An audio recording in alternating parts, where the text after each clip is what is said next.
So more work I gotta do. I just got a phone call from a MGH worker. That's a hospital, Mass General Hospital.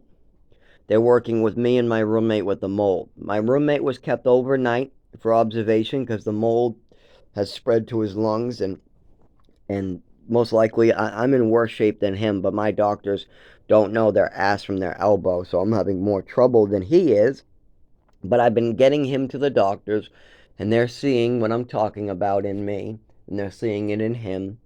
So they kept him overnight, but they just called me and said that they have a mistake. Apparently, David has been living in New Hampshire for 7 years now and still has it down that he's on Mass Health.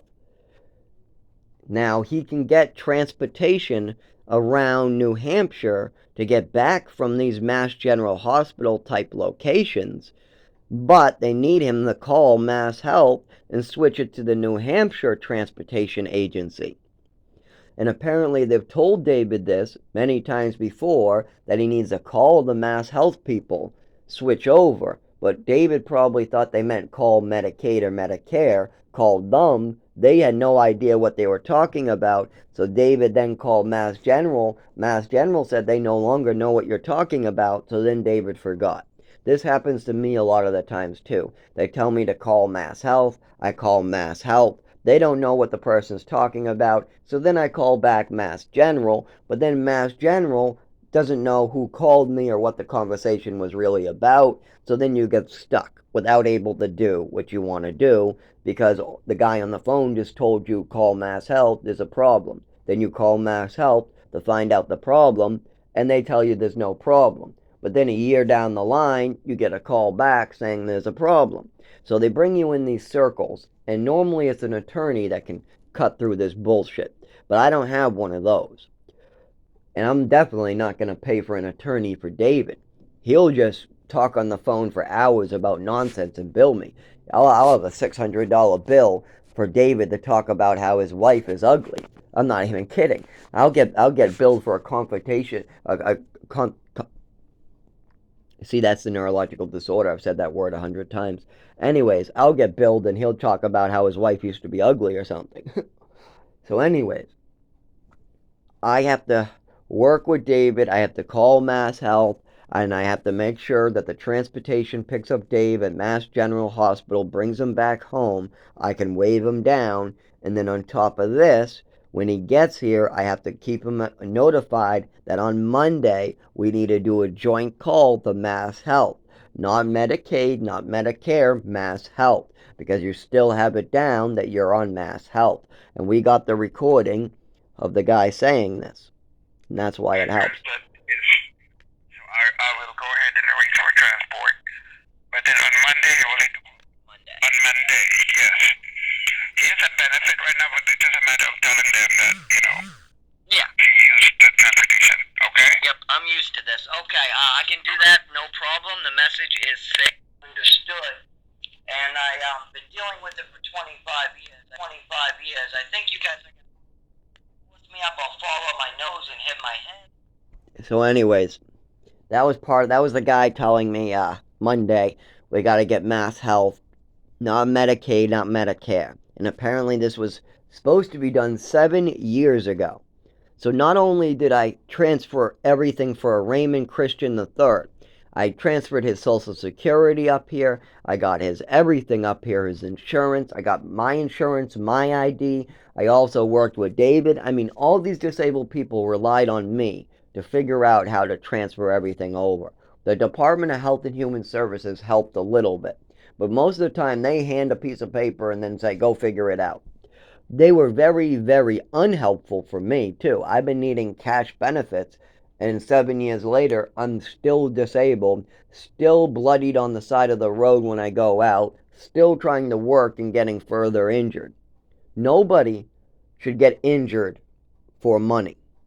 Nobody should have to get injured to make a salary. That is not part of the system. But Rochester, New Hampshire is very happy taking a disabled man who has seizures, falls, can't move his body, working him to death, to keep commerce going when nobody else is willing to work. When COVID hit, all the gas stations were closing down but mine. All of them. Closed on Monday, closed on Sunday, closed on Saturday, closed all week. There's a couple of them that permanently closed down. Why? They didn't have the people to stay open. But my gas station was open 7 days a week, every single day, full hours without a closure, all during COVID. You know why my store was open? Because when I caught COVID, when I caught the flu, the doctors didn't help me. They only gave me 2 days sick note. When I continued having flu symptoms, I didn't get any welfare. When I fell and had a seizure on the side of the road, nobody came to help me. When I reported this at the emergency room, they didn't take it seriously. When I had a seizure in the bedroom, smashed open my head, bled on the wall, a man tried to rape me and have sex with me while I was literally not able to talk or move. Then, finally, a disabled man, 2 days later, gets me to the emergency room. And what do?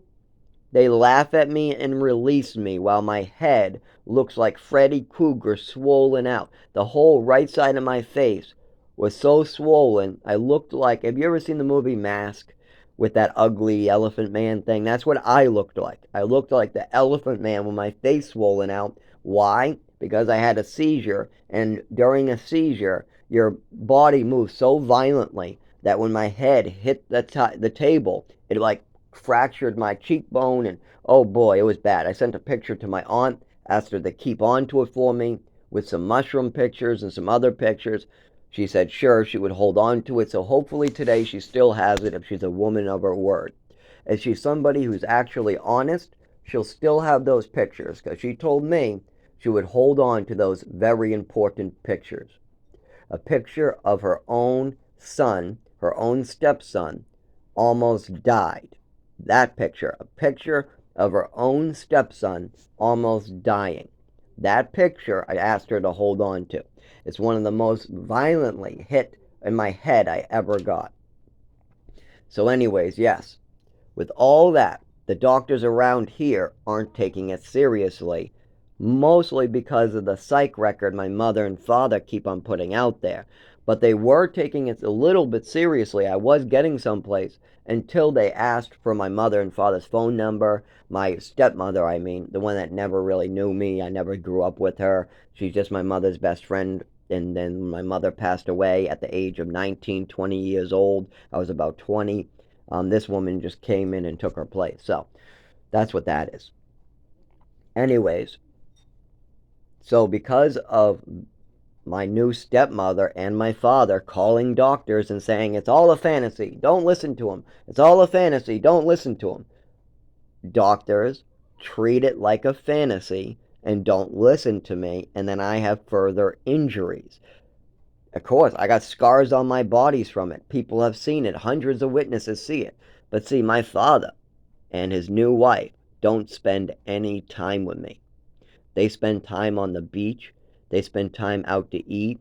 They spend my father's money on other things. They do not care about me at age 7 when I was getting an overdose by my mother. When I brought that up to the doctor, my father did not care to bring it up again and get to the bottom of it. My mother did everything she could to bury it. Did my father care when I was getting choked by a black man? Did he care enough to apologize directly and say, I will never let another man choke you or beat you or rape you like I did that time? No, he just said, I'm sorry, and then did it over and over again. Put me in more dangerous situations. More and more and more dangerous situations. I mean, I've lost out on my education. That's dangerous. How are you supposed to move forward when people are stealing your education? This is why I don't get human rights. See, one of the human rights is to food, shelter, education. I didn't get those things as a child. Food? I remember food poisoning in New Mexico. I remember food poisoning. I remember eating American chop suey for 10 years straight every Friday. I remember that. I remember maybe it was Thursday or Wednesday. I remember getting American chop suey every Wednesday, and that was good enough for me. But I don't remember any lifetime of being fed. No, I remember getting poisoned, trying to eat my scrambled egg, getting poisoned, getting double medicated, not being able to eat because the medication is upsetting my stomach, and now I'm vomiting, and then I'm vomiting, and I'm vomiting in the morning, and I can't eat breakfast because my stomach is so sick in the mornings. That's what I remember about the eating. I remember the pills making me sick, the food poisoning in New Mexico making me sick. I remember the double dosing during breakfast in the orphanage. I remember the double dosing of medication in Lowell Treatment Center. I remember the extra Epicac when I tried to eat a mushroom. Now, the key word there is extra. A full bottle of Epicac was what my mother gave me that day. Full bottle, Epicac. She bragged, extra, extra, extra. Always telling everybody how much extra Epicac is a good punishment. Crazy woman my mother was. Got me really hurt. And still to this day, the big problem I'm having is I can't work a job without getting injured. We've proven that over and over and over.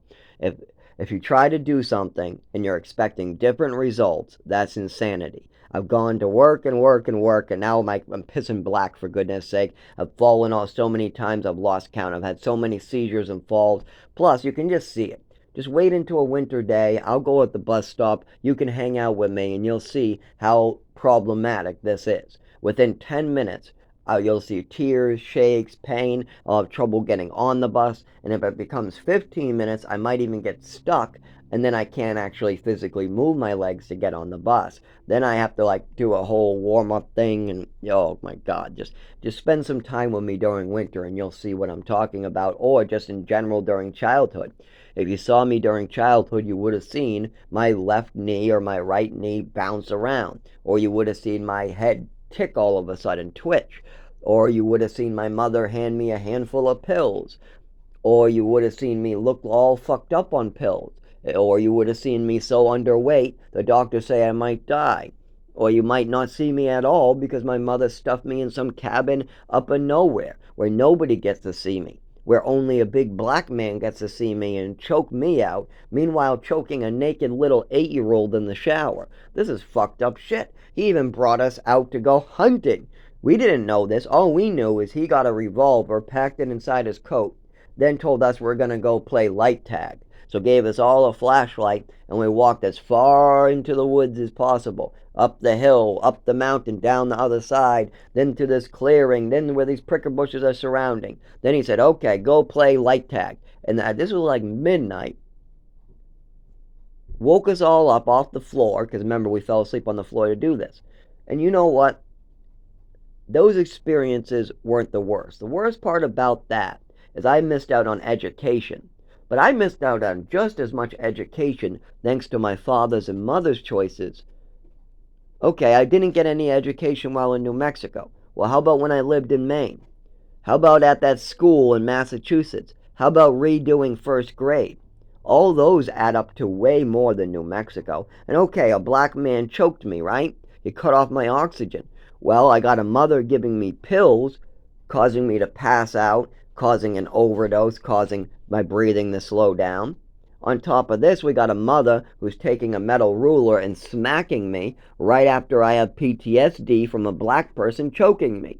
So first I get a big black person choking me when I'm 9 years old, literally throwing me around like a rag doll, forcing me to eat food-poisoned food, rotten food because the fridge broke that down and now everything has gone bad, but he's too afraid to tell the upper staff because that costs more money, so he's trying to make it somebody else's shift problem.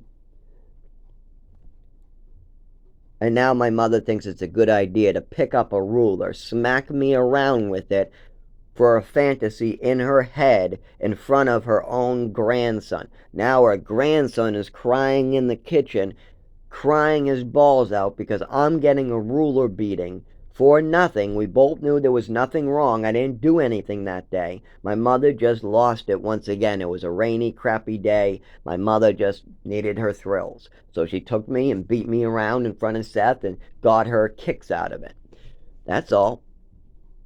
She used to do this a lot, especially when my father wasn't around. Oh, the cars. The cars used to scare. Not only would I get nauseous in the cars, she would smack me with her hands in the cars. She would drive horribly. We even spun out one time in Westford. She was driving so erratically that we spun out on ice.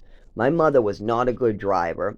She wasn't she liked to beat children with rulers and hands. She got a thrill out of it. Even when there was nothing going on, she would make up something going on. When her own son won a swimming medal, she turned it into a bunch of hurt and a bunch of harm to her own child. When her own child gets strangled by a black man, she decides to pick up a ruler and start smacking him for years on end. Then when he meets a new friend down the street, she starts screaming out of windows like a crazy lunatic. Then she starts trying to treat his son like a dog on Christmas time in front of everybody. Then she gives a child a full bottle of Ipecac as a punishment. Then she messes around with pills and gives him an overdose. Now these are out of order, but these are some of the things that my mother did to me.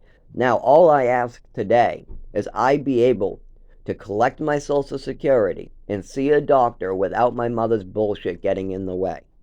Now, if that requires a chunk of money and a name change, fine. But right now, I have no way to work, no way to collect Social Security. I can't use a shelter. I can't stay in any car due to me not being able to drive. I cannot drive. I cannot move my body properly in the cold.